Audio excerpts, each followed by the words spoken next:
So, what would you little maniacs like to do first? Hey everybody, it's Beth. Welcome back to the channel. So we've got a fun tag here for you guys. If you can't figure out who I'm going to talk about, the title and our backdrop will clue you in, I hope. But this is going to be the John Carpenter tag that was created by Sean Urshan, and I was tagged by David from David's Horror to participate in this. So I'm going to link David's channel below and also Sean's channel below. So please go check those guys out and consider doing a response to this. I'll also link all the questions below as well. So let's jump into it, and we've got 10 questions to get through, okay? So question number 1, what is your favorite John Carpenter score? So there's plenty to choose from, right? Lots of great movies and lots of wonderful scores that he has done to his films. Today I'm going to pick a base answer, but I'm gonna say Halloween, because if it was not for the score to Halloween, I do not believe the film would have done as well as it did.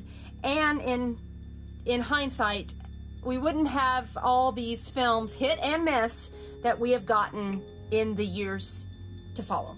So the score that he created for Halloween has just become so ingrained in our pop culture psyche that, you know, kids learn the notes to it on the piano when they're learning piano, you know. Forget chopsticks, it's the Halloween theme. It really is. So I just think that the score is so iconic and just hauntingly beautiful for the film. It puts you on edge right from the beginning, and you don't know what's gonna happen if you've never seen the film before. And my dog just walked through the tripod, so I apologize for that. But for today, I'm gonna say Halloween is a seminal classic. Just, you know, it's right up there with the big guys. It really is. I think it's one of the best scores ever. Number 2, your most underrated Carpenter film. Okay, again, a few to choose from. Definitely a few to choose from. I think that would go into this category. But I'm gonna choose Starman. This film came out in 1984. Jeff Bridges stars and Karen Allen. And it is as it says here, a tender, moving science fiction love story. I think that's a great little tagline for the film. It's more than that as well, but it is a fun movie that I don't hear enough people talk about. So if you're not familiar with Starman, I will give you a quick little like three sentence plot synopsis. But no spoilers in this video because I want you to see these films if you've never seen them before. So Starman is about this alien, Jeff Bridges. Well, he takes the form of Jeff Bridges, who comes to Earth, and he can kind of shapeshift and model himself after whoever he chooses. So he takes the form of Karen Allen's late husband and needs her help to, you know, complete his mission, so to speak. So you've got like aliens, you've got government interference, government cover-ups, action chase scenes, and a great love story as well. So there's a lot in here to appreciate. Wonderful score to this film as well. I think Jack Nitzsche does it. Yeah, music by Jack Nitzsche. So it's not Carpenter, but the score is really wonderful to Starman as well. So I would encourage you to see this film if you've never seen it before. Okay, number 3, the scariest scene in a John Carpenter film. So this question, I just took what first came to my mind, and that's what we're going with. And we're going back to Halloween. And maybe this is a base answer for this as well. I don't know. But it is when Michael sets up behind Laurie and twists his head to the camera. That very robotic way he sits up. I don't know how he does that without bending his legs, but he does. So good job, Nick Castle. Back then. I don't know that you could do that now, but sorry, buddy. But the way he sits up and turns, and then the way he folds up, it just creeps me out. Oh, it just, I mean, it sends shivers up your spine. And I mean, if you've seen the film, you know what happens, but no spoilers. So I'm not going to say anything more than that, but just that kind of robotic way he moves. So creepy and scary. Oh gosh. Okay, number 4, the most suspenseful scene in a John Carpenter film. So, I'm going to say from The Thing, John Carpenter's The Thing, which, I mean, it's a true testament to the times that we live in, and also, you know, one pro for the internet, I will say that much, is The Thing finally found its audience and finally got the recognition that it deserves.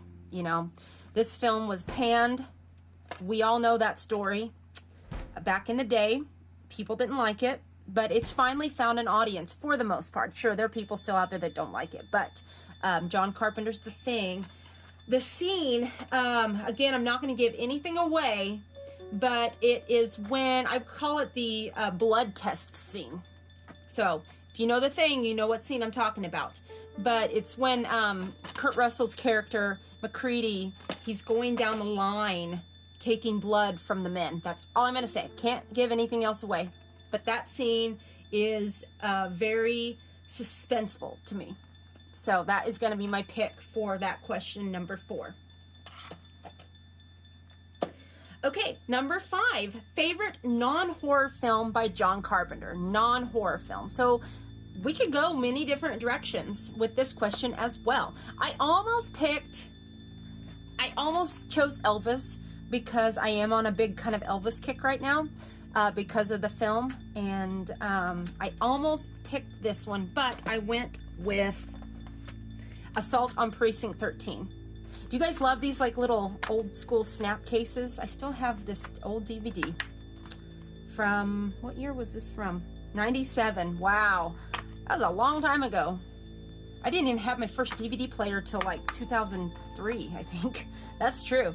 But, so Assault on Precinct 13 is going to be my pick for favorite non-horror film, which I know some people are going to say it is horror, but this film is so cool because I think it's a very genre-bending, genre-defying film. So, and that's what makes it so neat, because you can't put it into one box, okay? You can't do that. It can be action, it can be suspense, drama, thriller, yes, and horror as well. So I think he was able to blend all those different genres together into this great little film. So this is one of his first films, very low budget, but definitely gave us a taste of what was to come in his career. So that is going to be my pick for favorite non-horror film, though it does have a little horror to it. It's my tag, it's my answers, I can do what I want. Okay, number 6, will Michael Myers ever die? Will Michael Myers ever die? No, I don't think he will ever die. Because if you go back and watch the 25 Years of Terror documentary, and Mustafa Akkad said that Michael, you know, he never wanted to kill Michael off.